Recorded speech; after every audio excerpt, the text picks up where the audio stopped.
Well, as expected, history has been made. 17 springs after Sachin Tendulkar drove Shane Warne through the covers to become the first man to 10,000 runs in Indore, in Visakhapatnam, in a game which incidentally should have been in Indore.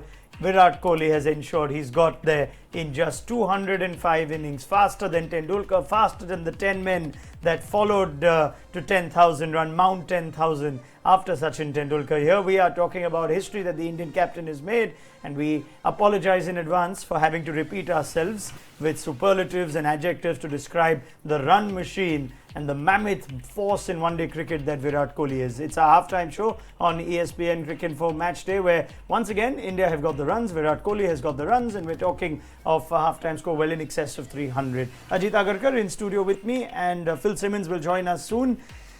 This is a monumental achievement. Forget everything that we say about different generations and new bat sizes and small boundaries and whatnot. To get there in 205 innings or something. Yeah, 54 innings less than the best guy who got there.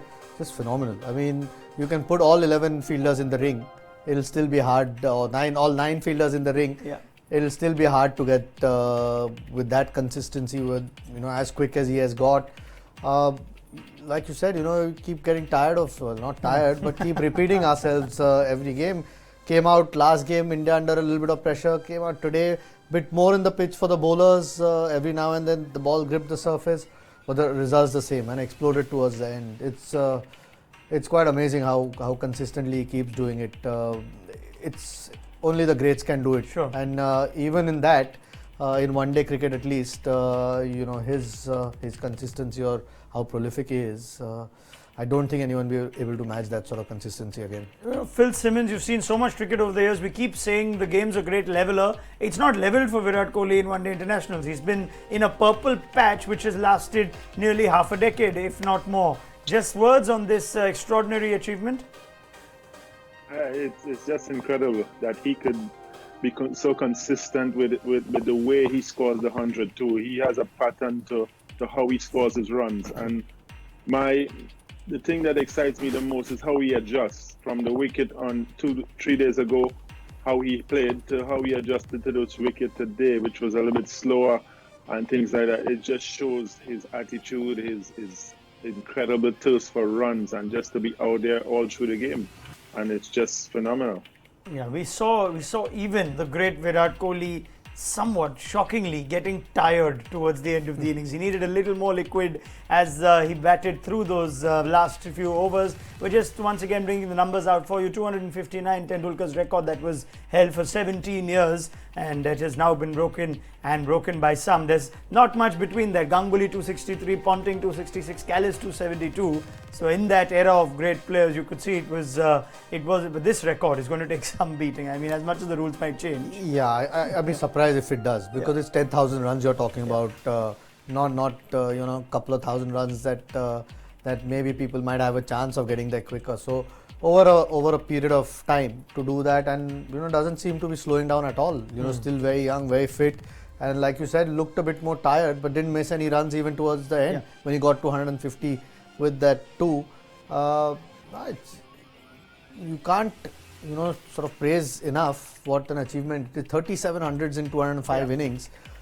It must be real nice feeling to be in that dressing room when once Virat Kohli is in, the rest of the guys don't have a lot to do. I mean, the appetite for runs, very few batsmen, even in modern day cricket, or if the opposition's not as great as you expect, the appetite for runs. You look at Rohit Sharma, great player that he is in one day cricket, wonderful 100 last game, loose shot, out he goes. Virat Kohli somehow doesn't seem to give you too many chances. He gave one today, but he doesn't seem to. He still manages to starve enough to keep scoring big runs game after game. Yeah, and 10 boundaries in his till he got to the 100 today. Yeah. So lots of running. Yeah, had a bit of luck today, yes. Must say. But makes it count. Once he sees even that test 100 that he got in that first test, at no point did he try to force the issue with the bowlers. He was quite content in batting. He could see there was 100 for the taking, but it's one thing to see it. The conditions are in favor. Another thing to do it as consistently as he does. It's hard to explain how someone can be as consistent. I mean, he obviously works as hard as anyone else off the field, and that kind of translates. Running between wickets is a feature. Not many people have that They are either guys who run well between the wicket or smash the ball. And he can do both until the end of the innings, which is a real feature of his batting. He's a coach's dream, Phil Simmons, isn't he? Because you tend to say, your last innings is behind you, you have to restart, but it almost never happens. And here you have this guy, no matter how many he's got, no matter how many he continues to get, every inning starts afresh and goes through the same drill. Doesn't throw his wicket away again. Yes, we know there was a chance, but doesn't give you too many chances. Just does exactly what the coach would want him to do. Not too many shots in the air. Just goes about his business. He plays the situation, and I think that's his greatest asset. He plays the situation of the game. We played him in the semi-final at T20 World Cup. He just played the situation, scored 80 without hitting a six, and it just shows that he has the ability to assess the situation of the game as quickly as anyone else, but he has that mindset that knows when I'm to play, when I'm to take chances, when I'm not to take chances. And you never really see him taking chances, as in he played one shot from outside the off stump today, a lap, and it's the first time I've seen him play that, but he doesn't have to do it really. All right, I know I teased this question in the pre-show as well, but I want to ask you again because it's a conversation we can keep having and we may not have the answers. You're an international coach, you have the unenviable job of trying to train bowlers. How do you get Virat Kohli out, or how do you bowl to Virat Kohli? We saw a conscious effort to bowl just about that outside off line to him early. He played a miss, I think one, maybe two off Kemar Roach. But how do you bowl to Virat Kohli to try and at least control the runs or just get him out? I think Kemar Roach bowled excellent to him when he came in. I think that's the thing, the first 10, 15 balls, that's the line you have to bowl to him. And you have to be confident enough that you can keep that line for that time and try and get him out then. After that, for me, it's about more making him trying to hit more on the offside. I wouldn't want to bowl straight to him, because when you bowl straight to him, he can hit you over cover. He can hit you through mid-wicket, as he did with Jason Holder with that ball where he walked down to him. So you'll be trying to make him hit through the offside as much as possible. And I think that's what you have to do when he's like this. And you have to hope and pray he nicks one when you bowl it outside. I think it's happened. In 205 innings, it's happened only maybe a handful of times, if at all. No, that's the other problem the bowlers have. Once he's in, or if he doesn't nick early on, and early on I mean really in the first 10 balls or so, there's very few areas that you can control him as well, because he runs so well between wickets, can rotate strike at will, and finds gaps. I mean, with 5 fielders inside the ring, a batsman of his caliber is going to hit you for boundaries at will once he's set, and he keeps doing that. It's just how consistently and how long an innings he keeps playing so regularly. It's just staggering, because like you said before, even Rohit Sharma is prolific in one-day cricket. But to do that day in, day out, that's what separates him from the rest of the guys who are playing in his era. All right. The other question I have, Phil, for you, we compare Tendulkar and Kohli so much, perhaps unfairly, but we must, because it's a great story. Tendulkar achieved this huge fanfare across the world, wherever he went, global recognition, loved in Australia, loved in the Caribbean.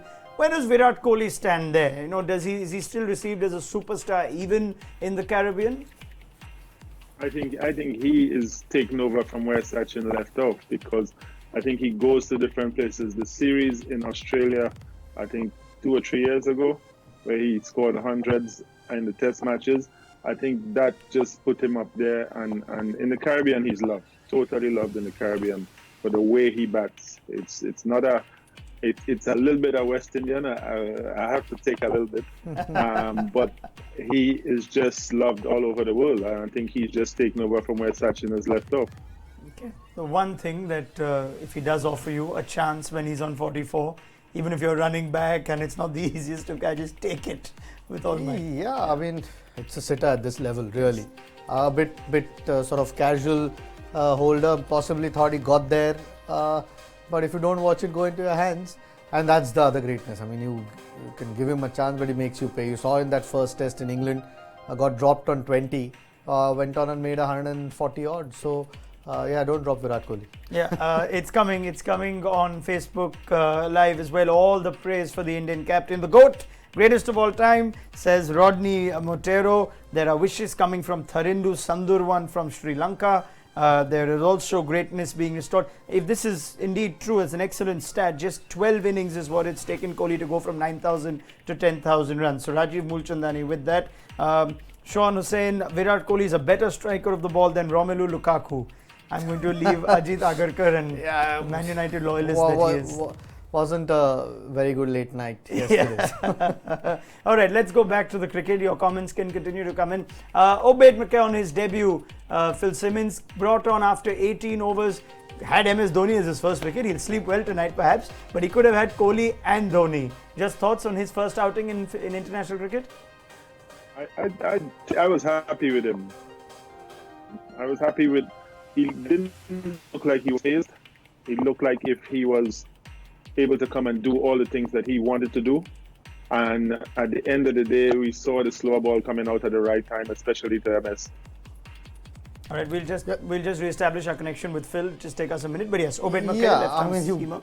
Looks to have all the goods to succeed in one-day cricket. Obviously, with experience, will learn, sort of the different balls to bowl at different stages. Maybe went too much slower ball after he got MS out to a good one. Got to feel for him a little bit. Got on after 18 overs and then made to bowl the last 5 out of the 10 overs by the captain. That's the one little criticism we had of Jason Holder in the test matches as well. Bats at number 8, doesn't possibly bowl himself enough again today. Just bowled 6 overs and left the debutant to do all the dirty work really. At 5 overs in the last 10. When there's a Virat Kohli at the other end or at one stage, MS got out to him first ball. But those sorts of guys batting or a Rishabh Pant, you've got to feel for the youngster. He'll be better for that experience. But I think the West Indies captain should take a bit more responsibility, especially when he's in such good form and not leave it to other guys. 20 overs for the spinners, 2 for 46 for Ashley Nurse, almost pick of the bowlers, and none for 48 for Bishu. India played 3 spinners. It seemed dry from Ian Bishop at the pitch report before the game. Did it seem like it was gripping or assisting the spinners more than usual? Yeah, the Indians have better quality spinners, so you'll probably see, unless the dew comes in and it doesn't spin as much, but looked like there was enough grip. Even the slower balls gripped the surface enough. You would think there is enough. It's such a small ground though, that if a batsman gets going and the ball doesn't grip as much as the Indians are hoping, could be an interesting chase. It obviously be a tough one for the West Indies with Kuldeep playing as well today. But the size of the ground, you can hit boundaries consistently if you play good shots and pierce the gap, or you can clear the fence as well. So Indians would be desperately hoping that it starts turning more and more as the game goes on, because if not, they could be in for a challenge against this West Indies lineup. And we know that this lineup is capable of hitting big, as Shimron Hetmeyer did show us in the last game. We're just going to throw some numbers for you. Marlon Samuels got a duck in the last one, but never rule him out against India in India. But the most runs this season for the Windies, we showed you these numbers. Hetmeyer right on top. They've also got Shai Hope, they've got Rovman Powell, Jason Holder's on that list. So these guys have got runs this year. They were instrumental in getting the Windies through to the World Cup earlier in Zimbabwe in the qualifiers this year. So make no mistakes of that. Shimron Hetmeyer, very good against spin, took the game on early. Karen Powell started well. They went hard last time. Does it help that they know how much they need to get now, just to not go too hard at times when they shouldn't? I think that's the way they'll bat. I think they batted that way in the test matches, so I can't imagine them batting any differently, and they shouldn't. Of course, you've got to play the situation, have a little bit more awareness and pick the right ball. But if they can put that pressure on the Indian bowlers, funny things happen. India's playing with 2 seamers as well. Like I said, India'd be hoping that their spinner, the ball does grip the surface. If it does, then it becomes a different ball game with the kind of runs that India's put. If it doesn't, these guys with their attacking, and hopefully they won't change. Powell at the top looked really impressive. Yeah. If he can again get going and go on and sort of bat 25-30 overs, that could put West Indies in a position where they can maybe have a chance to chase this total down. Yeah, Phil, we've got you back now. Just the conversation we're having, they know how much they need to get. Do you designate roles for the different types of batsmen the West Indies have? Chandrapal Emraj, Shai Hope, Samuels bat through, and maybe Kieran Powell, Hetmeyer and the rest go hard. Do you do that sort of thing now that you know how many need to get? How would you go about it? Yeah, I think you have to each understand the situation that you're in. You're chasing 322, but you can't get it in 20 overs. So the likes of Powell and Hemraj, they have to give the team a good start. The less wickets we can lose in the first 15 overs, although we might be a little bit under the rate, but we have the big hitters. Marlon can come in and take the game away from the team. So the top two have a responsibility of making sure that we get a good start, and then after that, then the others have the chance to take it on and get us to 322. Now, Marlon Samuels, you mentioned, Phil, is going to be important for them in spite of the duck that he got in the last innings, because whenever Marlon Samuels comes to India, he tends to have a wonderful little tour. Here's more on the West Indies talisman. 7 out of the 15 touring West Indians have not played an international game in India yet. The torchbearer they will depend upon to find success is their oldest squad member, Marlon Samuels. After all, he knows India since his first tour 16 years ago, when he made 2 centuries. But was also nearly sent home for breaching a curfew. It's also in India where he steered the West Indies to their second World T20 final win. Yep, that night when he showed up to meet the press like this. We could recall more such antics from Samuel's 18-year-long career, but we'd rather talk about his stroke play, especially in big matches. He's one of only 8 West Indians with over 1,000 ODI runs against India, with more than 900 of them coming in India. In fact, the last time the Calypsos arrived for a bilateral series, he struck 2 tons. He also bowled 3 overs of his suspect off breaks and bagged 2 wickets. Standing just outside this elite club of West Indians to have played over 200 ODIs, Samuels will shoulder the responsibility to hammer runs on flat tracks, especially with his fellow Jamaican not around. He's one of the mavericks of international cricket. Marlon Samuels continues to add to his already colourful tale, but let's speak of just the impact he's had in India. We showed you those 200s on his first tour, 1 in a test, 1 in an ODI. You were playing that ODI at Vijayawada. When you remember till date how explosive that innings was. Yeah, was on the receiving end of it. Yeah.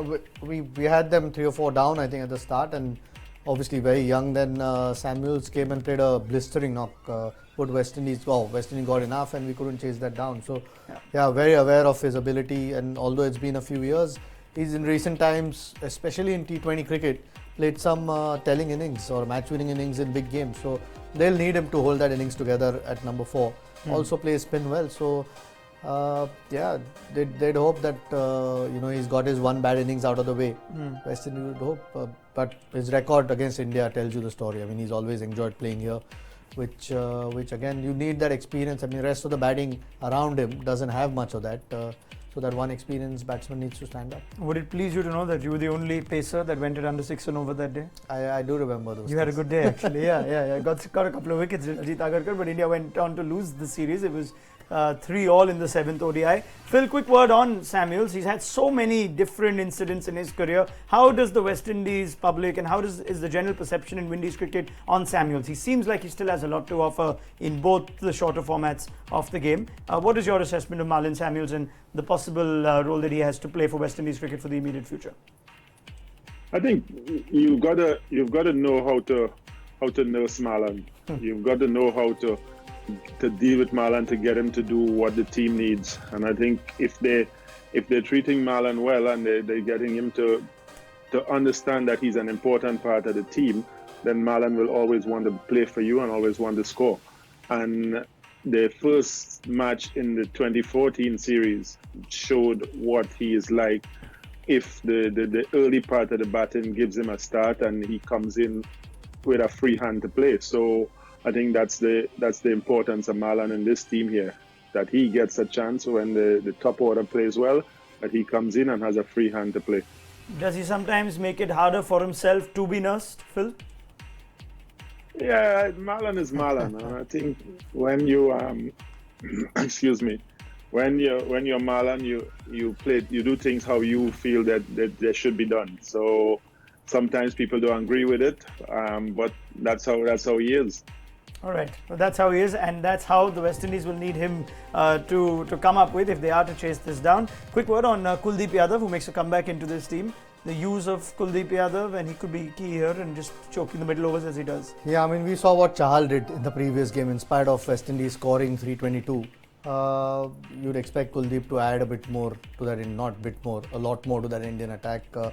Most teams around the world have found it difficult to score off him, or if not score, he's picked. If they scored off him, he's picked up wickets, which is what India lacked in the previous game. So, yeah, I think if he bowls well, he'll be a handful for the West Indies. Yeah, that's the other thing, isn't it, Phil? A lot of teams know that Kuldeep Yadav is a left-arm wrist spinner that they'll need to tackle when they play India. But how do you train for him? Very few have them in their squad or even as net bowlers. England have tried using a machine to get used to Kuldeep Yadav. How do you prepare to face a bowler of that type?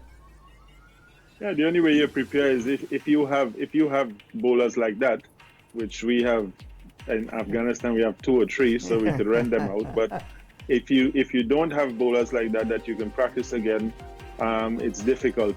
And I would like to see England's machine, but he's a handful in any format of the game. So we'll see how he goes today. The only good thing for the West Indies is a lot of them have played him in the Test match. Yeah. So at least they've seen a bit of him. I know white ball cricket's a bit different. You still have to score quickly, but at least they've faced him. It's not an unknown for them. Very well. Prediction? But it's you've got to go with India. I think there was enough there in that pitch. You think another spinner will make things difficult for the West Indies? At this stage you've got to back India. India got 320 with ridiculous ease, but it's a different proposition for the West Indies now. Phil Simmons, thoughts? Will they get it? It's a difficult situation. The openers have got to give West Indies a good start and then let everyone else bat around them. But it's a difficult thing, especially with Kuldeep in the team now. Very well. Many thanks to Phil Simmons and to Ajit Agarkar. We will get their thoughts at the end of this game to see if India have taken a 2-0 lead or the West Indies have batted out of their skins and managed to peg back and level the series. Download the ESPNcricinfo mobile app to stay up to date with this second innings, and we'll see you for ESPNcricinfo match day after that.